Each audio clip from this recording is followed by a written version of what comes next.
Alright, hello everyone. Welcome back to my channel. Today I am going to be doing my January budget video. January is a pretty exciting month for me. As it's a new year, I set new budgets. I look over the things that I've done the previous year and try to improve on them for this year, 2020. And I've changed the way that I track my spending and track my savings and student loan payments. And I think that we are only improving.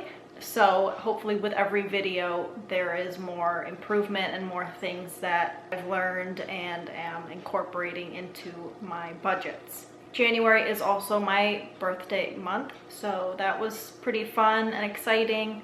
And yeah, I just like January because it's like a fresh start. It's kind of cheesy, but I do like the idea of having a fresh slate and being able to create new goals to have for the year. All right, so as I always start, I mentioned that I paid my rent. I spent $450 on it, same as usual. My lease for this apartment is up in June.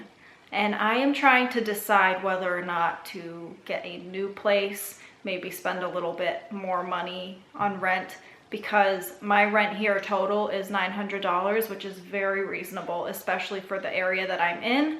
I am able to walk home from work. I don't have to drive very much. However, there are some cons to it. It's very small. If you've seen my apartment tour video, you'll know that it's about 550 square feet. And there is a no pet policy, which is something that has definitely bothered me a little bit because in my neighborhood, there's tons of dogs and I just like have dog fever now. I'm ready to have a pet of my own, and I really, really want to be able to adopt a dog. However, that's a very strict no. I've already talked to my landlords about it.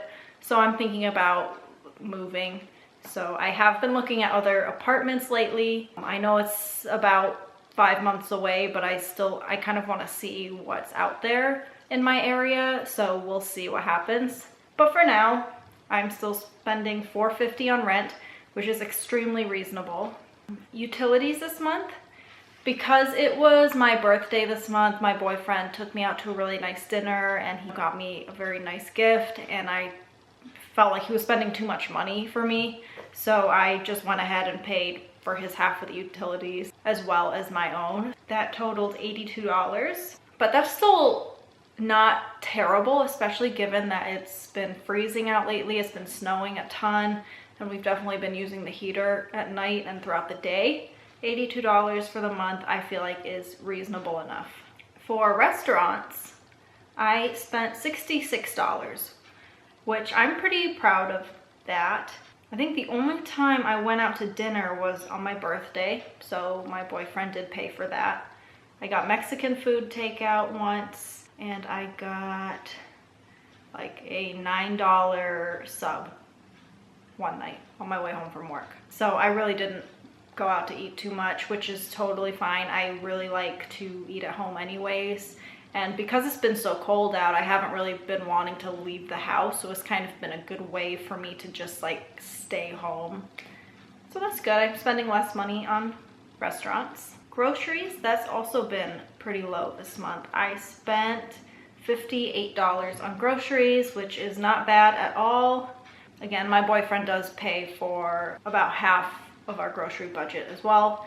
And I've just been trying to go through some of the stuff that we already have in the pantry and in the fridge, because we are going on a trip to Japan in a week and a half, which is crazy. So I don't want to have food that's like getting old and that I'm gonna have to throw away when I get home. I just want to go through and eat what we have. For gas this month, I spent $50. That's pretty standard, not too crazy. One of my big expenses this month was under travel. I got a bill from the 407 ETR, which is like the express highway that is in the Toronto area. because I have gone to Toronto quite a few times in the past year, I've just gone on this expressway because that's what the GPS said to do. And every time we go through it, there's a sign that says we're gonna bill you like based on your license plate. So every time I go through there, I check my phone, type in my license plate to see, you know, how much I owe.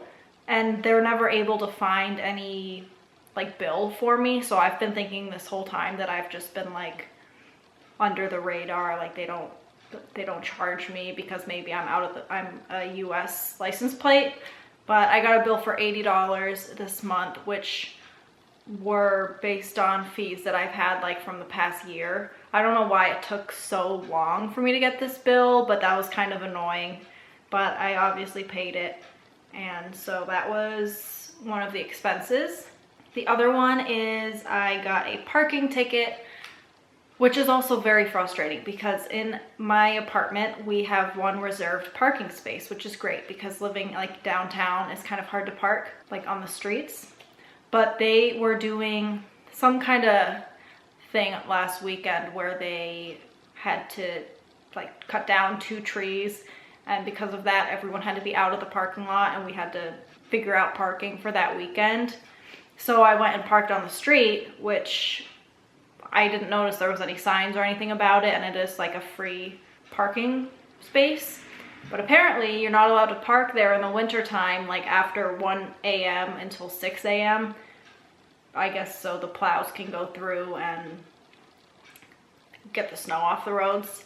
But I didn't know that, so I left the car there overnight, and so I got a parking ticket for $40. You know, it happens, whatever. I'm not gonna worry about it too much, but it is frustrating, especially because I'm supposed to have a parking spot here and they just decided that we weren't going to be able to use it for a weekend. But I don't know if there's anything I can do about that, so that's fine. And then there's a $6 Easy Pass charge because I do use the Thruway. It's called a Thruway, right? I think it's a Thruway. Yeah, I use a Thruway sometimes, so you get charged a couple dollars. Clothing, I spent $89. One of these things, I spent $50 on a pair of shoes, but that was a gift for my sister. Her birthday's actually 3 days before mine, and when she was up here visiting me a little while ago, she saw this pair of shoes that she liked at Nordstrom. I went back there a few days later and bought them for her. And then I spent $36 at Express. I found this like nice plaid blazer there that was like super on sale, so I picked that up. And then my car payment, I forgot to mention that, is $239 a month if you weren't already familiar with that. So yeah, it's been like a very calm month for spending. I have been really focusing on saving my money for just my yearly goal of saving, and also to save for my vacation that I'm going on. So I've been trying to go out less and spend less money here because I know that I would rather spend the money in Japan. So that's been my thought process here. But yeah, that's my budget. I hope that you liked it. I know this might have been kind of boring. I didn't have too much going on, but yeah, I've been enjoying this frugal life lately. I feel like I'm very on track and that my goals that I've set are attainable for me, even though they seemed very like ridiculous a couple weeks ago. Now that I'm actually starting this month and looking at how I spend, I think that is going to be very doable. So again, my goal was to pay $10,000 into my student loans and $10,000 into my savings account. So yeah, we're on the right track here. Yeah, so while we're on that subject, I'll just share with you guys where I'm at with my goals here. So if you saw my 2020 budget, like how I track my spending video, you'll remember this, which is my little tracker here for savings and student loan payments.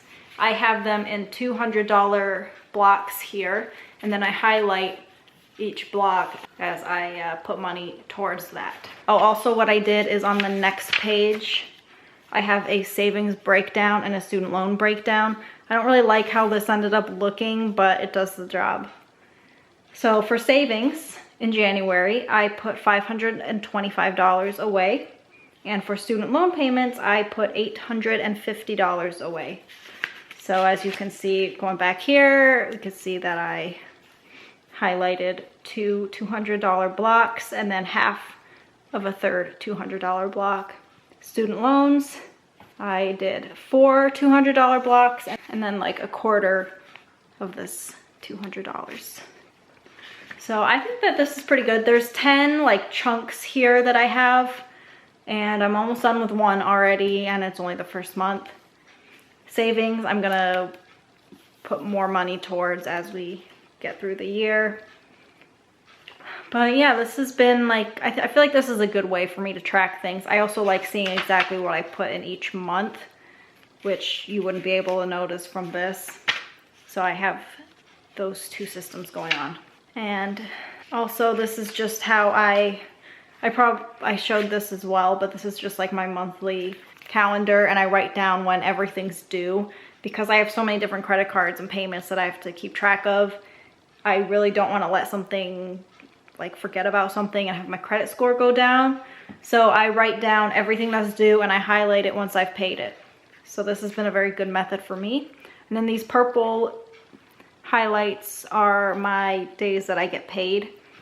So I can kind of look ahead and see when I get paid throughout the year. So yeah, my other goal for the year of 2020 is to be monetized on YouTube. I don't know how attainable that is because I'm fairly new to this, but I would like to be monetized by the end of the year.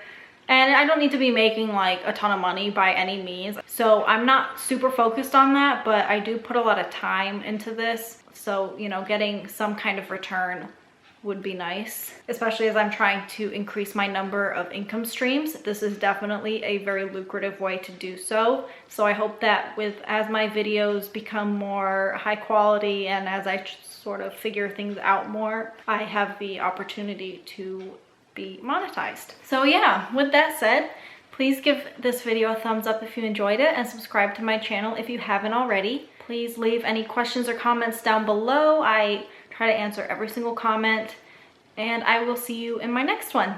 Bye!